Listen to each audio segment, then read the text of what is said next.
¿Qué tal? Muy buenas noches. Hay algunos temas de los que por mucho que se hable parece que se habla poco y hay otros que realmente es que se habla poco. Aunque nos conciernan a todos y aunque teóricamente puedan determinar nuestras vidas a medio y a largo plazo. Uno de ellos es el TTIP, Tratado Transatlántico de Libre Comercio, que ocupa las páginas de debate de Espacio Público aquí desde hace aproximadamente mes y medio, para quienes sigan Espacio Público. Nosotros pensamos que eso hay que refrendarlo y hay que rematarlo con algunos debates tanto en televisión como presencial, y este es el primero de ellos. Yo tengo la suerte de tener conmigo esta noche aquí a nada menos que a Marina Albiol. Buenas noches, Marina. Hola, buenas noches.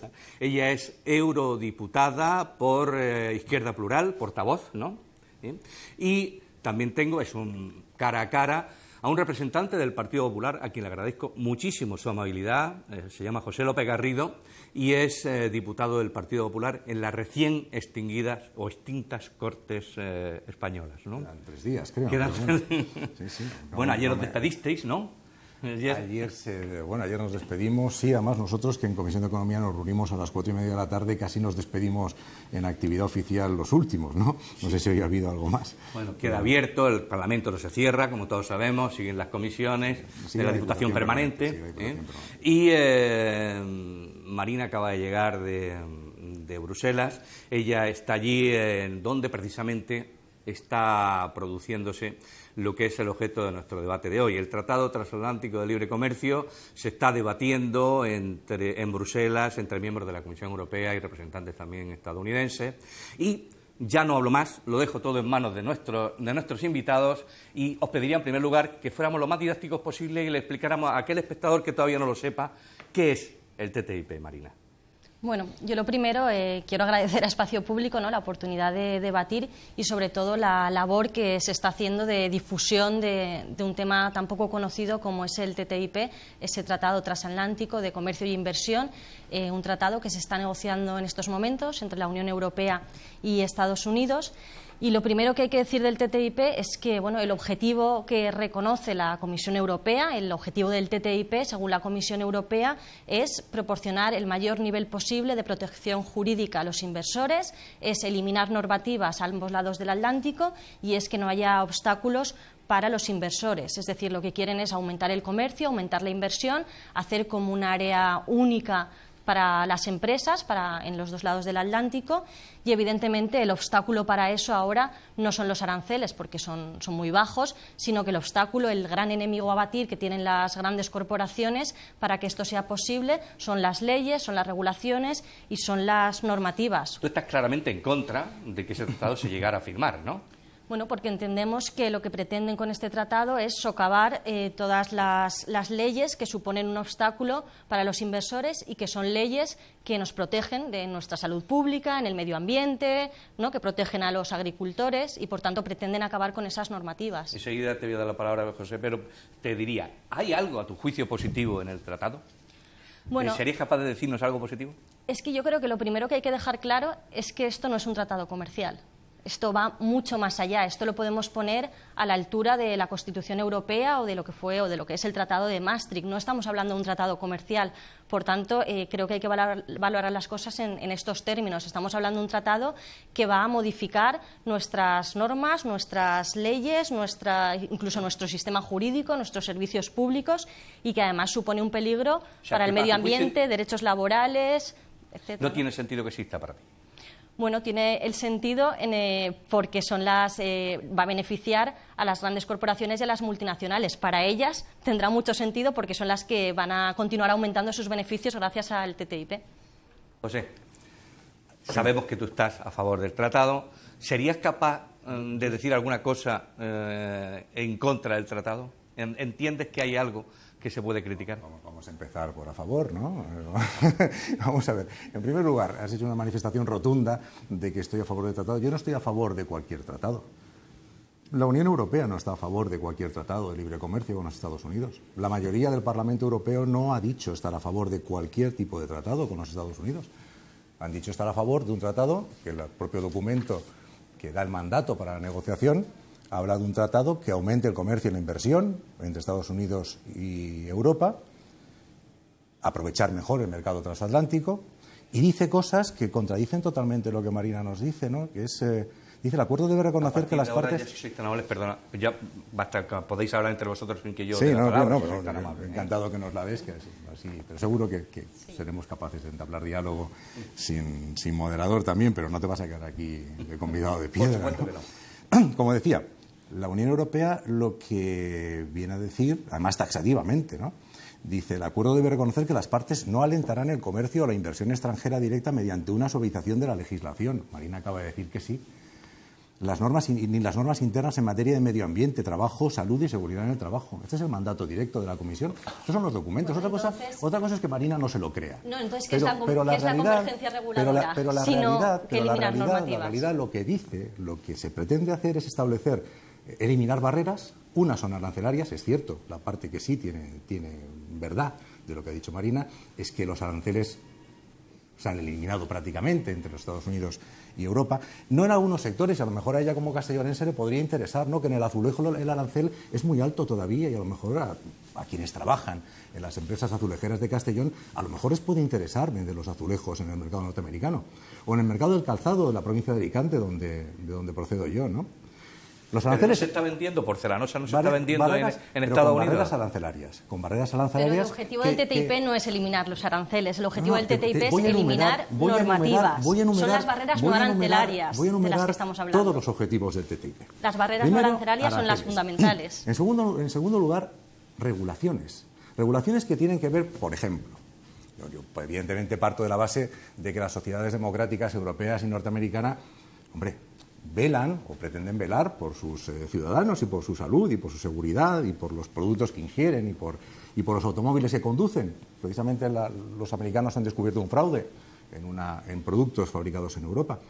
La General Motors ya tuvo un fraude similar hace años de muchos más millones, todavía más envergadura que ahora el de la Volkswagen. Tanto en Europa como en Estados Unidos esas cosas se descubren. ¿Qué es homogeneizar normativa? Si se fabrica, la Unión Europea tiene establecido, por ejemplo, en el mercado de automóviles, una serie de estándares de seguridad para los pasajeros, para los peatones, en materia de contaminación, y Estados Unidos tiene otra. Cada vez que un vehículo que para Europa es perfectamente homologable tiene que ser vendido a Estados Unidos, resulta que la homologación europea no es suficiente. Y como la homologación europea no es suficiente, tiene que pasar una nueva homologación, con lo cual se encarece el coste. Para el exportador europeo que quiere vender allí su vehículo, se encarece el coste. Si somos capaces de establecer un estándar común, sin rebajar, porque la Unión Europea no dice que se rebajen los estándares, no establece ninguna. Al contrario, el principio básico del que parte la negociación de la Unión Europea es un principio de precaución y de protección de sus consumidores. Si conseguimos homogeneizar, eso lo quieren, se venderá si no sin estoy mal problema, informado, ¿no? Creo que eso se quiere tumbar o no.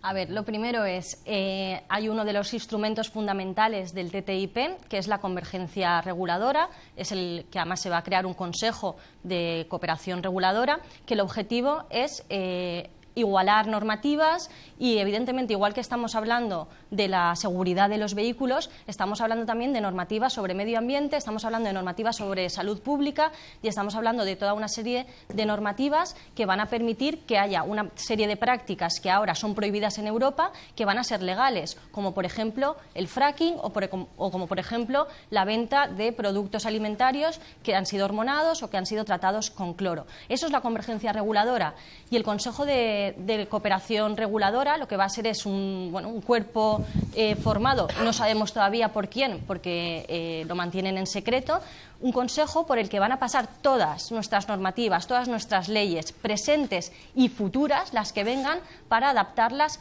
al TTIP. Lo que se pretende es una armonización de normativas y, evidentemente, va a ser a la baja. Va a ser a la baja y esto va a influir también en nuestros servicios públicos y va a influir también en nuestros derechos laborales. No es una cuestión de aranceles y además eso lo ha dicho clarísimamente la Comisión Europea, no se trata de los aranceles sino que se trata de las normas y de las leyes, que es lo que ahora en estos momentos es un obstáculo para las grandes corporaciones y por eso es tan peligroso el TTIP, porque estamos hablando de que se van a socavar leyes y de que se van a socavar normativas y por tanto yo creo que no se puede centrar el debate en los aranceles porque no es el debate, porque el TTIP no va de los aranceles, va de todas las normas o de los obstáculos no arancelarios. Y, por tanto, yo creo que ese es el debate fundamental. Y luego, por otra parte, yo creo que también hay que dejar claro que si el TTIP va a ser tan bueno, ¿no?, y nos va a traer tantos beneficios, ¿por qué se está haciendo en secreto? Y el secreto es absoluto. Es secreto por parte de la Comisión Europea y de los gobiernos de los Estados miembros, que no están haciendo un ejercicio proactivo, ¿no?, de informar a la ciudadanía. No se están teniendo los debates necesarios para informar a los ciudadanos y a las ciudadanas, no se nos da acceso a la información a los parlamentarios y a las parlamentarias, tenemos un acceso absolutamente restringido. Ahora, para ver documentos, tenemos en Bruselas, en el Parlamento Europeo, está lo que se conoce como la Reading Room, ¿no?, la sala de lectura, donde cuando tenemos que entrar no nos dejan entrar ni un móvil, ni un boli, ni un papel. No nos dejan hacer copias absolutamente de ningún documento y, es más, nos hacen firmar, antes de entrar en la Reading Room, un documento por el cual los parlamentarios nos comprometemos a que no vamos a dar difusión absolutamente de nada de lo que leamos allí dentro, con lo cual, ¿para qué lo leemos y luego no podemos informar a nuestros ciudadanos y ciudadanas? Y es más, se nos amenaza incluso con que si damos difusión a cualquiera de los documentos estamos sujetos a procesos penales. Ese es el nivel de secretismo de este tratado. Es más, es que hasta la defensora del pueblo de la Unión Europea tuvo que sacar un informe diciendo que alertando, ¿no?, y exigiendo acceso público a los documentos y que la Comisión Europea fuera proactiva informando a los ciudadanos. Si fuera tan bueno, no sería tan secreto. Si está de acuerdo, puedes interrumpir. Esta es tu firma, ¿verdad, Marina? Sí. Este documento lo has hecho público tú. Sí. Este documento... Pero ese no es el documento del TTIP, ese es el documento que me obligan a firmar claro, para poder entrar a ver el TTIP. Claro. En primer lugar, mira, de pocos tratados hay tanta información por parte de la Unión Europea como del TTIP. Por filtraciones. No, en absoluto. Yo invito a cualquiera de los espectadores que nos están viendo a que entre en la página de la Unión Europea TTIP. Entre, sencillamente. En cuanto entre, se desplegará ante él una serie de apartados de información y en cada apartado en donde pinche se desplegarán nuevos apartados. Bueno, entre información y propaganda con documentos. Hay una diferencia. El acusar a las instituciones europeas de las que formas parte de hacer propaganda, que propaganda debe tener para ti, seguro, y para mí también, una cierta connotación negativa, me parece un poco respetuoso, ¿no?, con las instituciones. Vuelvo a decirlo a los ciudadanos, entren en la página de la Unión Europea TTIP, pinchen en aquellos apartados en donde se le van a desplegar ya no solo propaganda, documentos auténticos sobre los que se está trabajando, informes, etcétera, etcétera, etcétera. Hay centenares de ellos, lo sabes, Marina, tú lo sabes. Hay centenares de documentos publicados en la página web. Ni siquiera tenemos acceso a Marina, las actas de las negociaciones, no tenemos acceso a los lo documentos que se están enviando entre las partes. Lo que tú has firmado, mirad, lo que antes hablaba de un documento que se desclasificó, que es el mandato de la Comisión a los negociadores en base a cuáles eran los términos. Parece lógico que cuando alguien quiere negociar, alguien encarga, alguien que negocie en su nombre, no descubra todas las cartas ante el contrario al que tiene ante... Pero si precisamente lo que estamos pidiendo muchas veces son los documentos que se intercambian que ya tiene la otra parte. Déjame que acabe.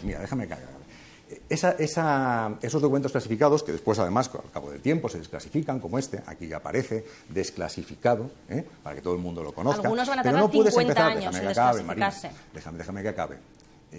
Estos documentos tú no puedes empezar una negociación diciéndole al otro con el que vas a negociar cuáles son tus puntos débiles, cuáles son tus puntos fuertes, hasta dónde estás decidido a ceder, hasta dónde no vas a ceder en ningún caso. Eso en primer lugar en cuanto a desclasificación. Lo que tú firmas, cuando entras en la cámara esa, la que dices, el secretismo y demás, es, lógicamente, de aquellos documentos clasificados, tú asumes como parlamentaria y tú tienes el privilegio de poder acceder. Yo no tengo el privilegio de poder acceder a esos documentos. No tendría que ser un privilegio. No, perdona. En todo tipo de cuestiones que tienen interés para los ciudadanos y para los estados y para los intereses económicos también de los estados, hay cuestiones que para beneficiar la negociación, en beneficio de esos estados y de esos ciudadanos, hay cuestiones que, caramba, es mejor mantenerlas confidenciales, por lo que acabo de decir. Porque estás trasladando información que le va a servir al otro para mejorar su posición, y lo que nos interesa a los europeos es que la posición nuestra, de nuestros ciudadanos, sea la que esté mejorada. Vuelvo a insistir, lo que tú firmaste fue tu compromiso, lógico, responsable, como eres, tu compromiso de que esos documentos clasificados los vas a manejar con la reserva que, lógicamente, las instituciones europeas exigen para que se manejen esos documentos. La reserva absoluta, porque no me dejan dar nada de difusión. ¿Cuántos son los documentos clasificados en este documento que tú has firmado? 4.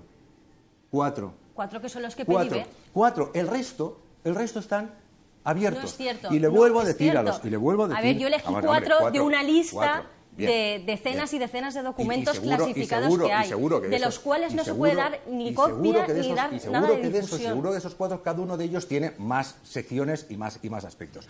Pero vuelvo a insistir a los ciudadanos que acudan a la página web, que la Comisión Europea está para informarles y sencillamente, sin tener que llamar por teléfono, en la página web de la Comisión van a encontrar centenares de documentos que por lo menos les van a servir para saber de qué se está hablando. Y no se está hablando solo de aranceles. Y lo he dicho desde el primer momento, los aranceles es quizás lo menos importante. Lo importante es que un productor español que cumple con normas de la Unión Europea para poder vender sus productos a cualquier país de Europa, tenga una norma que sea homogénea para poder vender sus productos automáticamente también a los Estados Unidos de América. Un mercado conjunto de 800 millones de personas, libres y democráticas. Yo creo que para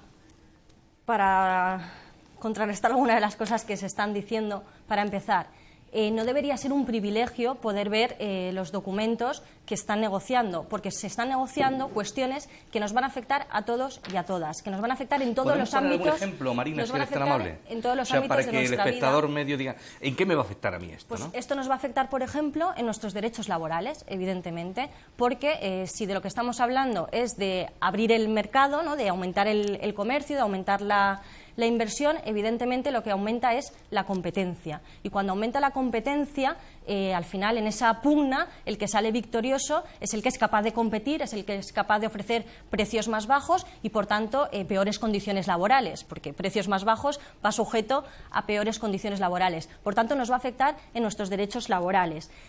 Y como que nos va a afectar a nuestros derechos laborales, como que va a afectar a nuestros servicios públicos, como que va a afectar a nuestra propia salud por las cuestiones de alimentación, de la entrada de transgénicos, como va a afectar también a nuestra agricultura, porque vamos a competir abiertamente con Estados Unidos, que tiene un modelo de agricultura que está en manos de la agroindustria, un modelo de agricultura extensiva. Como todo eso nos va a afectar, no debería ser un privilegio ver los documentos, deberían estar, pues para que todo el mundo pudiera consultarlos, y no lo están. En la web encontramos alguna pequeña cosa, pero los documentos importantes, que son las actas de las negociaciones, que son los documentos que se pasan entre las partes, eso ni siquiera lo podemos ver los parlamentarios y las parlamentarias. Hay documentos que van a estar clasificados durante 50 años y después yo creo que es importante también decir que a las parlamentarias se nos da acceso a algunos de los documentos, tampoco a todos, se nos da acceso a algunos de los documentos, pero no se nos deja contar absolutamente nada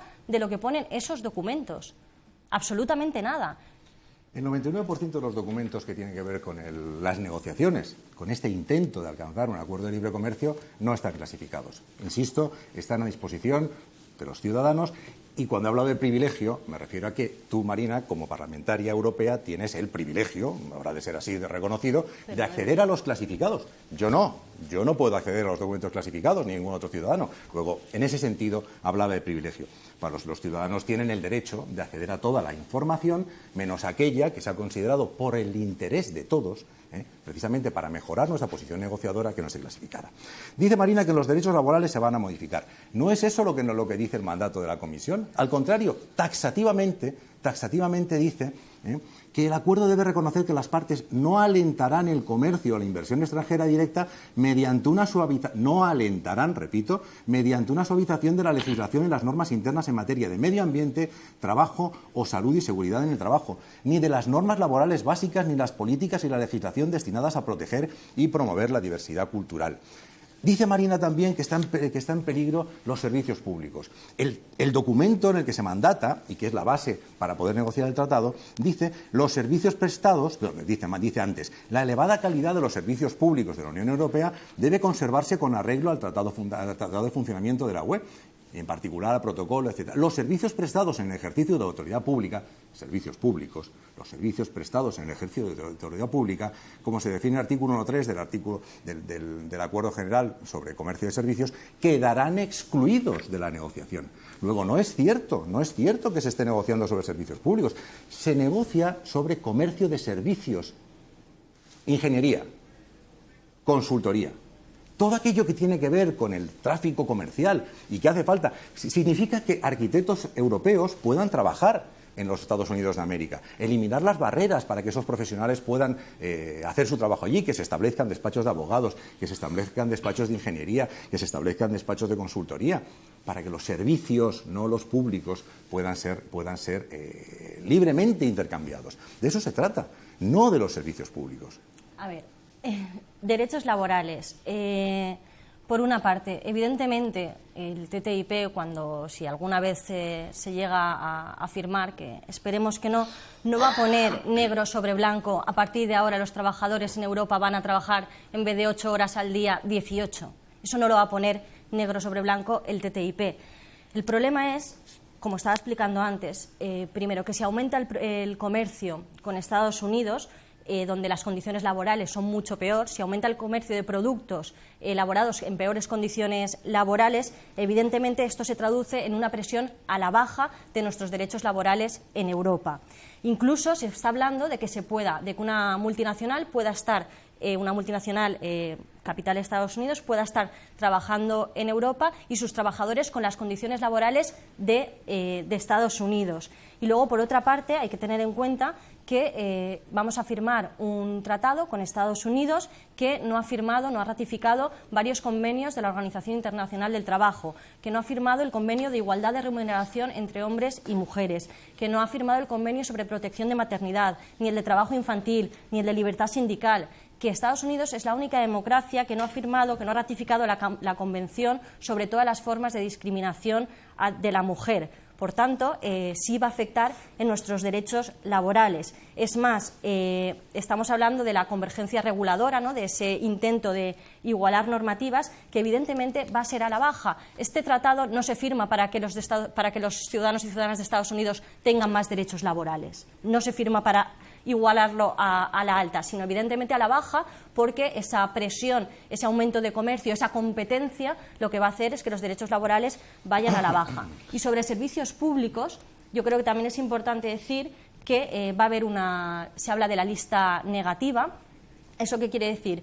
Que todos los servicios van a ser objeto de liberalización, a no ser que quede explícito, ¿no?, que haya esa excepción explícita, con lo cual hay una amplia gama de posibilidades para privatizar.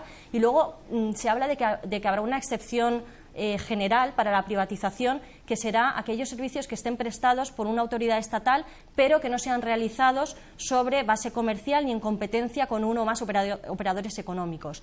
En un país como España, donde en sanidad ya se ha abierto la puerta a la privatización, probablemente no se pueda aplicar esta excepción general. Y, por tanto, sí tenemos el peligro de que se privatice la sanidad o de que se privatice la educación. El TTIP lo que va a hacer no va a obligar a privatizar, lo que va a hacer es estimular esa liberalización de servicios que, desde nuestro punto de vista, deberían quedarse en manos públicas. Y es más, es que el objetivo declarado del TTIP es facilitar un mayor acceso mutuo a los mercados de contratación pública a todos los niveles administrativos, es decir, Estado, comunidades autónomas y ayuntamientos, y también en el ámbito de los servicios públicos. Y después, yo creo que es una cuestión fundamental que afecta a los servicios públicos, el tema de los tribunales de arbitraje, el ISDS. Los tribunales de arbitraje son estos tribunales donde una multinacional puede denunciar una determinada ley o normativa de un gobierno porque le perjudique en sus beneficios presentes o futuros, unos tribunales de arbitraje privados. Bueno, pues significa, perdona, sí, que puede haber legislaciones internacionales que estén por encima de la soberanía de los Estados. Son tribunales, legislación no. Lo que indica es que estos tribunales, que son tribunales privados, los tribunales de arbitraje, que una multinacional lo que puede hacer es denunciar una ley que un gobierno elegido democráticamente en las urnas ha promulgado, porque no le venga bien para sus intereses económicos.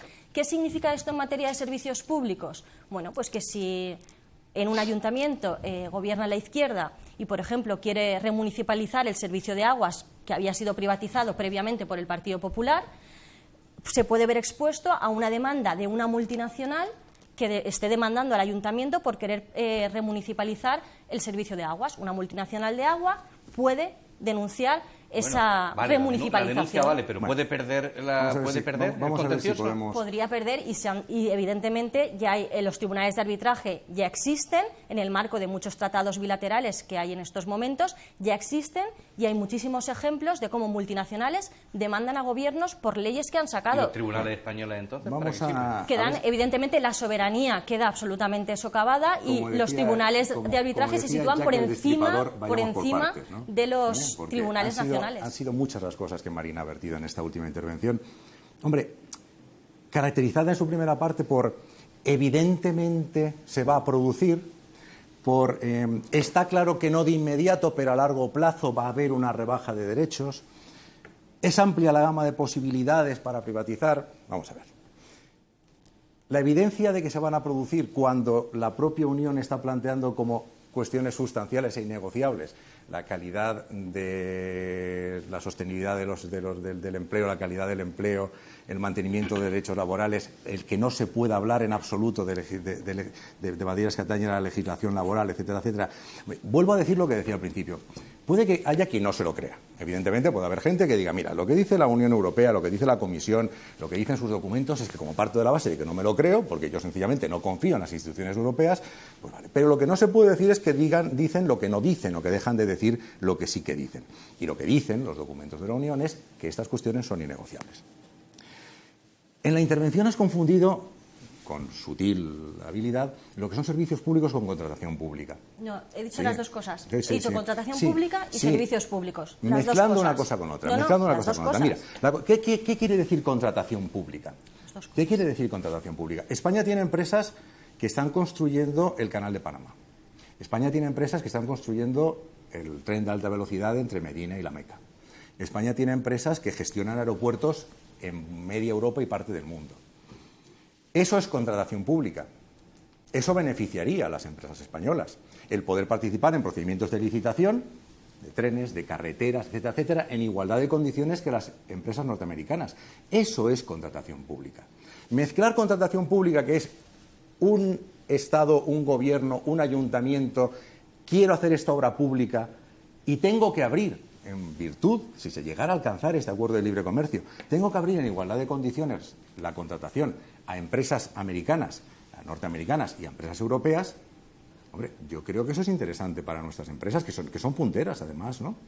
Y eso no tiene nada que ver con la prestación de los servicios públicos. ¿Me permitís? Porque va avanzando el tiempo y hay temas también que, si me permitís, introduzco yo.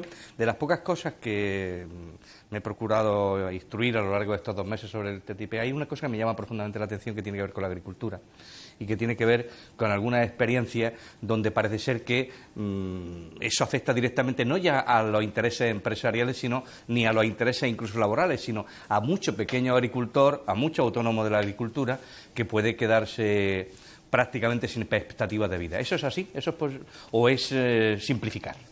A ver, yo creo que lo primero que hay que explicar es que estamos ante dos modelos, ¿no?, absolutamente diferentes. En Estados Unidos estamos hablando de que hay 2 millones de...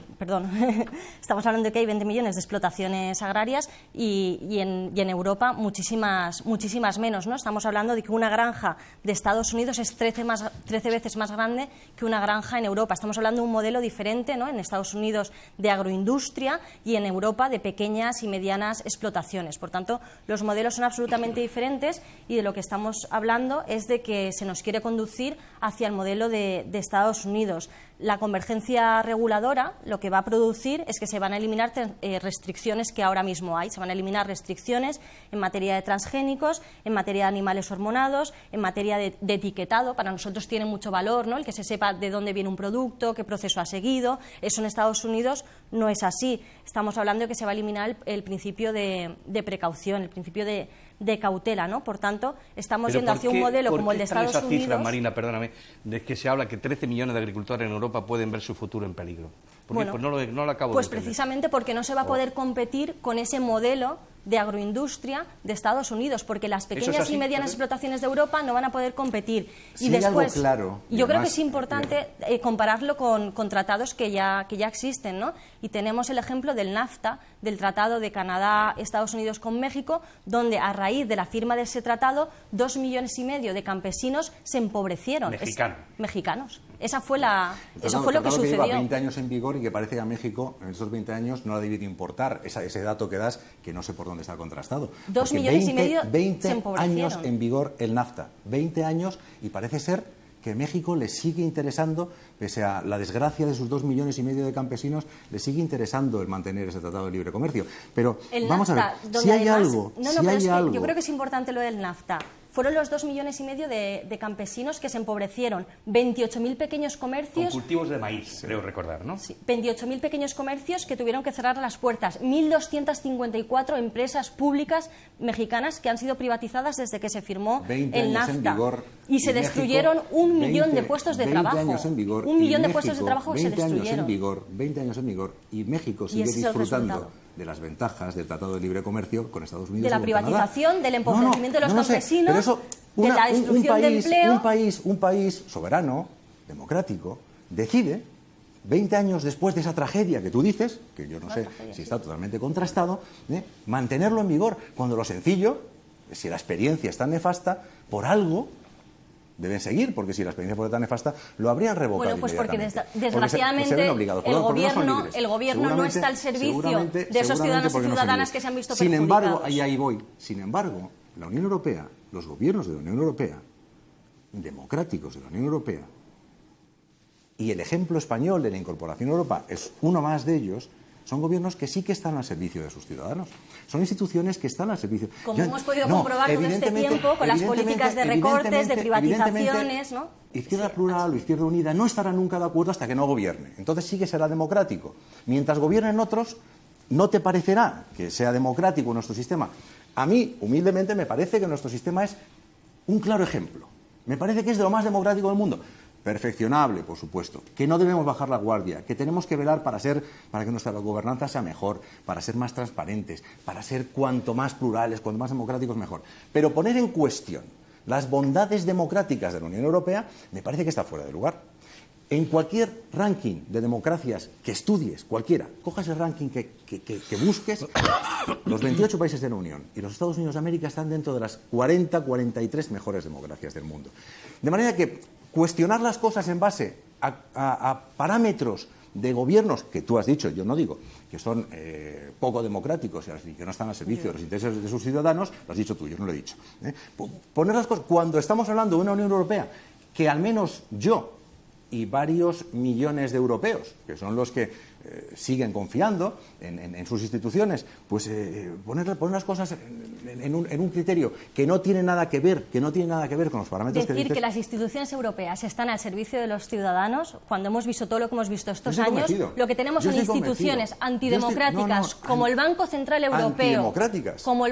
Europeo, como el Fondo Monetario Internacional, como la Comisión Internacional no es una institución europea. Bueno, forma parte de las instituciones que lo que han estado estos años es imponiendo una serie de políticas de austeridad, de recortes de nuestros derechos laborales, de derechos de nuestros servicios públicos. Las instituciones europeas son antidemocráticas. Ya no es que sean poco democráticas. El Banco Central Europeo es una institución antidemocrática, evidentemente. Pero además con un sistema absolutamente... Porque no se elige el gobernador, porque no se elige en elecciones libres. Sí, y con un sistema absolutamente perverso... Marina, dime en qué sistema económico no se garantiza la independencia del gobernador, y dime en qué sistema económico se elige por un procedimiento de votación democrática el gobernador del Banco Central.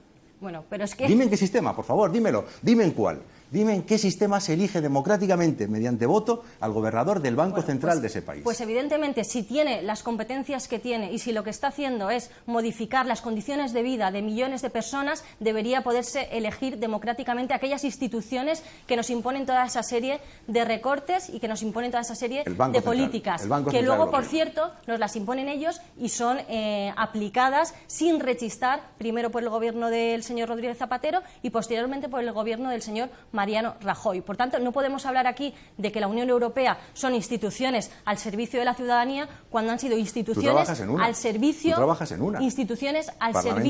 de las grandes multinacionales y de la banca, como hemos podido ver, instituciones que han permitido... Parlamento Europeo, que además tendrá la última palabra en este proyecto de tratado. Lo sabes, ¿verdad? ¿Y es suficientemente democrático el Parlamento al que perteneces o no lo es? Y si el Parlamento, con la mayoría que hay en ese momento, decide que este tratado culminada la negociación, es bueno, ¿será democrático o porque te parece mal no será democrático? ¿Me permitís una curiosidad? Que no quiero que se vaya, nos va quedando poco tiempo y me gustaría que me lo... ¿Esto de los lobbies en Bruselas, qué significa, qué poder tiene, qué influencia, cómo afectan al carácter democrático de las instituciones europeas? O sea, porque hay oficinas de lobistas en Bruselas que presionan, no sé, ¿cómo es posible que eso funcione así? A mí me llama la atención, ¿no? Porque funcionan de manera abierta, además, ¿no? Sí, claro. ¿Me lo podéis explicar? ¿Podéis explicárselo al espectador un poquito? Porque yo no entiendo cómo es posible que existan los lobbies tan abiertamente y puedan presionar tan descaradamente, ¿no? Si me permitís el juicio de valor, ¿no? Instituciones tan democráticas, ¿no? Que están llenas de lobistas. Venga. Las multinacionales tienen ejércitos de lobistas en Bruselas presionando para que se apruebe el TTIP. El otro día leía un artículo en el que decía que en el año 2014 se han gastado los lobbies 40 millones de euros en acciones lobistas en Bruselas en favor del TTIP. No me digas que, por ejemplo, a ti te quieren sobornar los lobistas. Bueno, es que ya directamente a la gente que somos de Izquierda Unida no se nos dirigen porque ya saben que evidentemente y a los otros sí se les dirigen para sobornarlos. No somos sobornables. Yo creo que es importante el tema de los lobistas, ¿no? Y el saber que si al final son las grandes multinacionales las que más presión y fuerza están haciendo para que se apruebe el TTIP, es porque es evidente que es a las que más va a beneficiar, ¿no? De hecho, en el caso del Estado español, sobre todo, el otro día veíamos como son las grandes empresas como BBVA, Santander, La Caixa, Telefónica, Mafre, Endesa, Iberdrola, Inditex, las que últimamente no nos cuentan nada del TTIP, pero se dedican a hacer declaraciones públicas en favor del TTIP. Hablan de oportunidad única para el comercio, están en su derecho, de referencia, ¿no? sí, de referencia imprescindible, etcétera. Están en su derecho, pero a mí me preocupa. A mí que sean estas grandes empresas las que están presionando para que se apruebe el TTIP, lo que me demuestra es que estas grandes empresas son las que van a salir beneficiadas. Y evidentemente, si las grandes empresas salen beneficiadas, a los ciudadanos y a las ciudadanas vamos a salir perjudicados.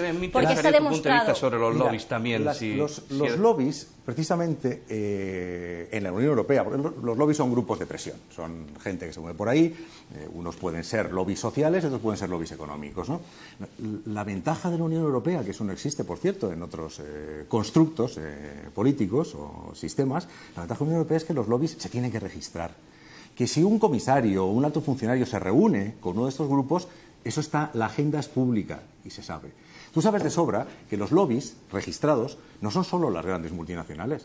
La Asociación de Comerciantes de la Baja Sajonia, si tiene que entrevistarse con un comisario, si tiene que entrevistarse con un alto funcionario, tiene que estar registrado. Sí, pero esta no se gasta 40 millones de euros haciendo lobbies. Pero de esos 2.000 lobbies que tú hablas, 1.900 son de asociaciones de comerciantes, son de asociaciones ecologistas también, son de ONGs. Los que están ponen el dinero registrados, para presionar por el TTIP están registrados son las todos ellos. Esos son los lobbies.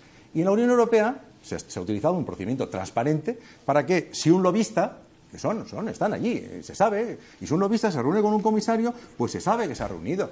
Lo que hay que estar pendientes es de si el comisario le facilita cualquier cosa, hoy o mañana, o en el futuro, de si ha tenido algo que ver en una decisión irregular. Eso es lo importante, pero no se puede defender la transparencia de la Unión y cuando la Unión te dice transparentemente estos son los lobbies, estos son los registros, esta es la agenda, entonces decir, fíjese usted lo que tenemos aquí. Pero las multinacionales están la haciendo mayoría, lobby para el las TTIP, pequeñas, ¿o no? el número menor son las multinacionales. Las mayores son las pequeñas y medianas empresas. Fíjate, pero las multinacionales están haciendo lobby para el TTIP. En España, ¿o no? ¿Sabes quién hace lobby para el TTIP? Las 20.000 empresas exportadoras, pequeñas y medianas empresas, que dan trabajo a 1,5 millones de trabajadores en este país, que están exportando a Europa, que están peleando por entrar en el mercado norteamericano, que si este tratado se firmara, y en base a los estudios que hay, porque tú hablas de unos estudios, yo te hablo de otros, este se presentó la semana pasada, sí. 330.000 puestos de trabajo puede crear en el sector exportador la aprobación del TTIP en nuestro país.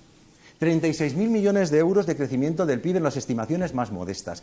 Explícale a esos 330.000 ciudadanos que tienen una posibilidad de encontrar un trabajo dentro de ese sector en los próximos años, en los años siguientes a que se firme lo que, insisto, es un proyecto que ya veremos si acaba. Porque es que esto no es solo la Unión Europea quien está interesado, donde hay conflictos de intereses y gente como tú defiende que no, es que en Estados Unidos también tienen sindicatos, ¿sabes? Es que en Estados Unidos también hay partidos que no están a favor. Pero insisto, 330.000 puestos de trabajo. Explícales a los 330.000. Vale, es que yo quería hacer un par de comentarios. Explica a las 330.000 personas que pueden encontrar empleo. Oye, que si no sale no pasa nada, que, Oye, que si democráticamente... Habrá otro debate no, porque esto se está... Yo tengo la sensación de estar empezando a abordar el problema, ¿no sabéis? Eso significa que ha ido cosa que os agradezco que sea intenso, pero nos quedan 5 minutos. Vale, yo quería hacer un par de comentarios sobre lo que estaba diciendo, ¿no? Porque ha sacado a relucir este informe de la COE, que es un informe que ha hecho el Instituto de Estudios Económicos, que todos conocemos, es un think tank de la COE, es uno de los pilares intelectuales que sostiene las políticas neoliberales en este país. Solo hay que ver el último informe de coyuntura que hizo el Instituto de Estudios Económicos, en el que pedía más reformas estructurales, es decir, es el eufemismo, ¿no?, para hablar de más reformas laborales, más reformas de las pensiones, más privatizaciones de servicios públicos. Por tanto, ese estudio evidentemente es de una parte interesada ideológicamente, y es un estudio que además está muy lejos de las previsiones de la propia Comisión Europea. Es decir, se les ha ido un poquito la mano en ese informe al Instituto de Estudios Económicos.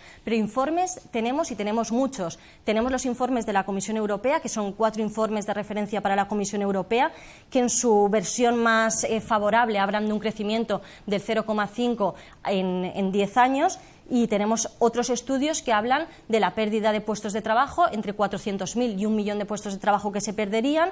Tenemos otros informes, el del economista Capaldo, que habla de las pérdidas netas en términos de exportación, de PIB, de ingresos de los trabajadores, pérdidas netas en tema de ingresos públicos para el Estado. Pero yo creo que esto no puede ser un combate de a ver quién saca el mejor informe o el peor informe. Para mí, creo que lo más importante es compararlo con otros tratados. Y insisto, el tratado, el NAFTA, el que se firmó Estados Unidos, Canadá y México, ese en el que prometían 20 millones de puestos de trabajo y se acabaron perdiendo 1 millón de puestos de trabajo, 28.000 comercios pequeños cerraron sus puertas y 2,5 millones de campesinos se empobrecieron. Yo creo que a ellos también les vendían que iba a aumentar el PIB, que se iban a crear puestos de trabajo. Estudios Económicos parece ser que es un think tank de la COE. En la COE, por cierto, también está la Confederación Española de Pequeña y Mediana Empresa, por cierto. La autora del informe, la directora del informe, es una profesora de la Universidad Complutense de Madrid, que debe ser un nido de capitalistas, ¿no? Supongo. Me he cruzado con algún profesor últimamente. Has hablado de un informe de la Unión Europea que decías rebaja las estimaciones de crecimiento. Mira, yo te he hablado de 36.000 millones de euros en crecimiento del PIB. Eso es el 0,36. Y tú has hablado de un crecimiento del 0,50. Y tú has hablado de un crecimiento del 0,50. Es decir, el informe que supuestamente tú desvirtúa este informe da un crecimiento 0,14 puntos superior al que dice. Ese informe habla de una cantidad de puestos de trabajo que se van a crear que es absolutamente ficción. Hablas de poner el ejemplo en otros tratados. Yo te voy a poner el ejemplo en otro tratado, el Tratado de la Unión Europea. Yo te voy a poner el ejemplo de una idea de políticos brillantes que al año siguiente de acabar la Segunda Guerra Mundial en el continente europeo, de dejar decenas de millones de muertos en este continente, hubo alguien como fue Winston Churchill, Adenauer, etcétera, etcétera, pero Winston Churchill en Zúrich, en el año 46, un año después, el primer ministro de un país que había sufrido enormemente esa guerra mundial, planteó en la Universidad de Zúrich que ojalá fuéramos capaces de unir a Europa a través del comercio y cuánta prosperidad traería. El Tratado de la Unión Europea, que es un tratado de libre comercio en sus orígenes, lo recuerdas, ¿verdad? Empieza por la CECA, por la Comunidad del Carbón y del Acero, y vamos desarrollando desde un tratado de libre comercio, vamos desarrollándonos hacia una Unión Europea que yo al menos, ya sé que tú no, pero que yo al menos considero democrática, valiosa, humana y defendible. Y ese tratado, para mí, es el mejor ejemplo de las bondades de los tratados de libre comercio establecidos por sociedades democráticas y por países que valoran los derechos humanos y la dignidad de la persona como son los nuestros. No sabéis cuánto siento tener que dar esto por casi finalizado, porque en realidad me da la sensación de que pide una segunda parte a gritos, entre dos. Los dos sois levantinos, Castellón. Pero bueno, tú eres gallego, pero eres diputado por Alicante, ¿no? Bueno, es igual, pero quiero decir, tus ideas y tu manera de entender esto parece muy didáctica. Me gustaría despedir con una frivolidad, sin permitir, que no se ha tratado en esto, que es que por lo visto en el tratado también se van a hablar de las denominaciones de origen. Por supuesto. Y entonces, que se está en juego. ¿Quiere eso decir, perdonar por la frivolidad, que el jamón de jabugo me lo van a fabricar en Ohio? No, en absoluto. Es uno de los apartados principales, defensa de las denominaciones de origen, que son valiosas para la Unión Europea. Si algo tiene fíjate, Estados Unidos si lo algo... que quiere es acabar con esa protección que tenemos para nuestras denominaciones de origen. Porque el problema es que Estados Unidos no reconoce estas denominaciones de origen y por lo tanto se puede hacer vino de La Rioja en Oregón o Roquefort en Kentucky y seguir llamándolo Rioja. La Unión ha dicho que no. Que nos vamos a quedar sin jamón de jabugo, por lo visto. En fin, esto pide un segundo debate, un tercero, un cuarto, y el segundo no será un cara a cara, espacio público que sigue en la web todavía durante varias semanas más. Tiene previsto la semana que viene, el jueves, hacer un debate también público aquí en Madrid, en un lugar todavía por determinar, donde habrá 6 representantes, donde estarán todas las sensibilidades. Yo, si está a la altura de lo que ha sido esto, yo quedaré personalmente muy satisfecho, porque os agradezco mucho el tono, el contenido y la profundidad de todo lo que habéis hablado. Algo que también, y para terminar quiero anunciarlo, quiero agradecer a una publicación prestigiosísima llamada Le Monde Diplomatique, que ha tenido el honor, además, hemos tenido nosotros el honor, de que nos incluya parte de las intervenciones que estamos apareciendo en nuestra página web en su número especial del mes de octubre dedicado al TTIP por completo. Una de las que interviene Marina Albiol, cosa que te agradezco también, Marina. Y, como os digo, en redes sociales y en nuestra web anunciaremos prácticamente ya mañana hora y sitio del próximo debate y espero vernos aquí de nuevo con vosotros porque estoy francamente muy agradecido tanto por vuestra presencia como por lo que habéis aportado. Gracias. Muchas gracias y a todos muy buenas noches. Muchísimas gracias. Gracias.